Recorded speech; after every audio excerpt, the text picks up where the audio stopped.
Well, it all started when he was at school, and well, in fact, when he was very young at nursery, found it very difficult to sit still and kept running around and found it really difficult to conform, line up. And when he got into primary school, he fidgeted a lot. He got labelled as a class clown very early on. His behaviour was just deemed unmanageable, and they had a zero tolerance policy. So he kept getting excluded from school. Nobody would listen to him when blamed everything totally on my son just being totally out of control and unmanageable, said that he was an utter distraction to everybody, and at no point did they consider that he may need an assessment for his needs.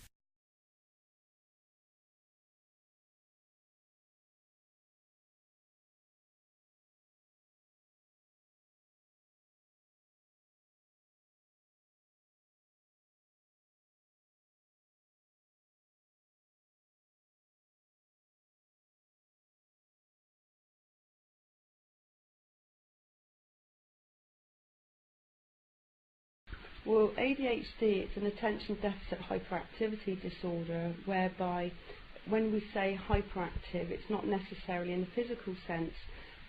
For my son, it's in his brain just won't switch off. So whatever you do with activities, no sooner they've done it, they're bored and they want to do something else.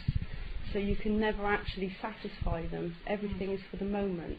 It's the typical, are we there yet, Mom? Yeah, yeah.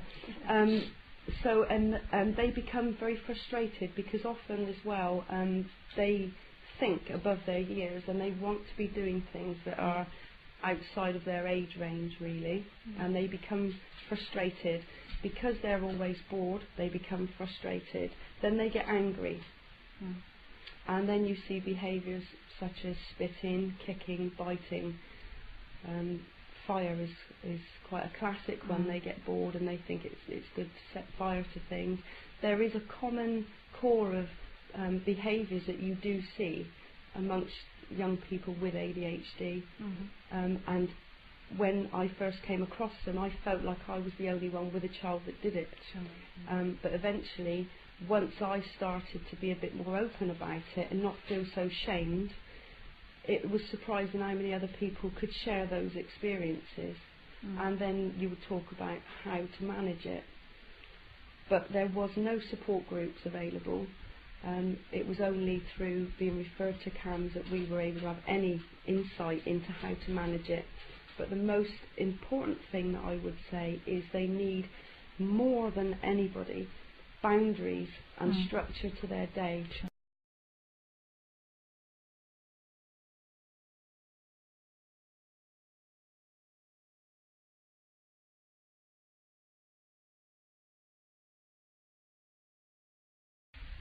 For example, he used to sit on his legs or cross his legs when he was sat at his desk, which they're not allowed to do. They have to put their feet flat on the floor. For my son, he used to do these things because it acted as an anchor. Because when he leant forward to do his work, for him it was like he was falling. So therefore he would cross his legs or sit on a foot as an anchor. He never got to complete his work. And the reason for that was established is that he had poor pencil grasp. So his muscles in his forearm ached to such a point that he could not write anymore. When he would be walking to assembly, he would run his hand along the walls. And that was because he was trying to make sense of what was around him. All the fidgeting, in fact, fidgeting enhances listening. But to them, he was just being disruptive. So it was just recognition of why he was, the behaviours that we were seeing, we could understand more why they were happening, but the school was not prepared to do anything about it, which resulted in him being excluded. So from that, he then felt shamed. He felt, well, he felt like a nobody, that nobody wanted him. So that actually, in effect, it's like the self-fulfilling prophecy. He was not good. He wasn't a good boy. He was naughty. He couldn't achieve. He was never going to get anywhere, is what he was led to believe. And so that exasperated the behaviour.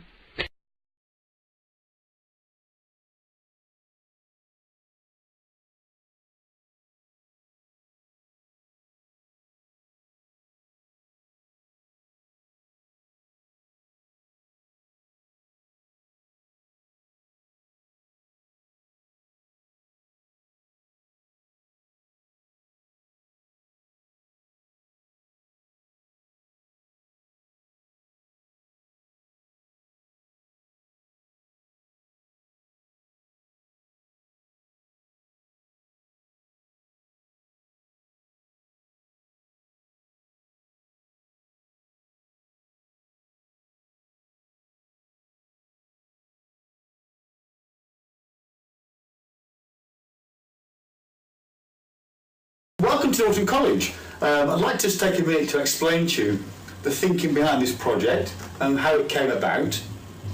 For many years, as head teacher in previous special schools, I've wanted to do more for the young people in our care. I've wanted to take them on a journey through from that hopeless feeling, through to hopefulness, and from that feeling of dependency to a feeling of independence. And what we've done really, we've looked very carefully at what was happening previously and realised that many of the young people needed something very special and something different.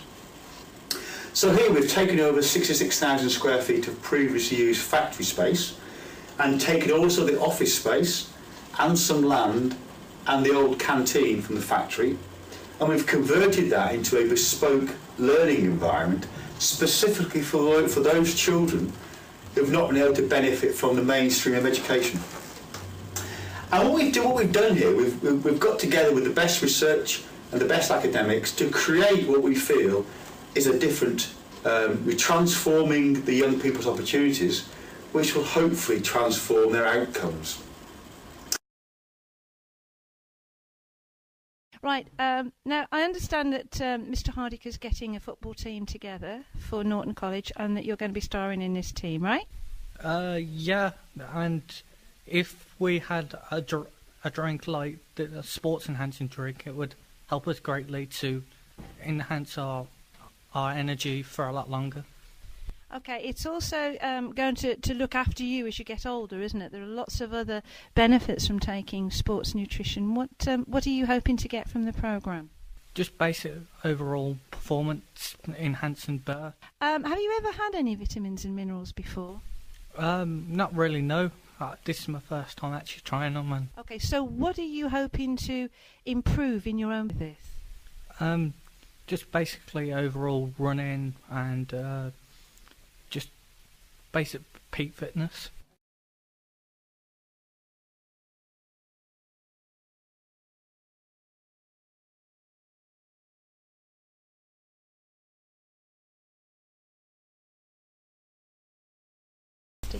Now, at Easter, you started him on some NSP products, some nutritional products. Which ones have you been taken and how have you found they've worked? He's taken, the one that he takes the most regularly are the protein shakes. He has at least 1 or 2 a day of those. I forget the name of that. Is it the Zambrosa, yeah? Zambrosa, yeah, he really likes that. He takes that whenever I offer it to him. The licorice root extract as well. What I found really interesting is when we had the initial assessment, he threw up some sort of symptoms that I hadn't really realised were problematic to him, like he was very constipated, he was really only going to the toilet every sort of 3 to 4 days.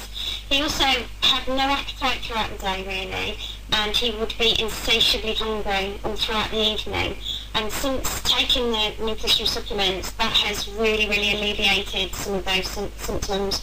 He goes to the toilet every day now without fail, and he's no longer insatiably hungry. His appetite has really evened out really nicely throughout the day, so he's eating a much more healthy, balanced, 3-4 meals a day. Excellent.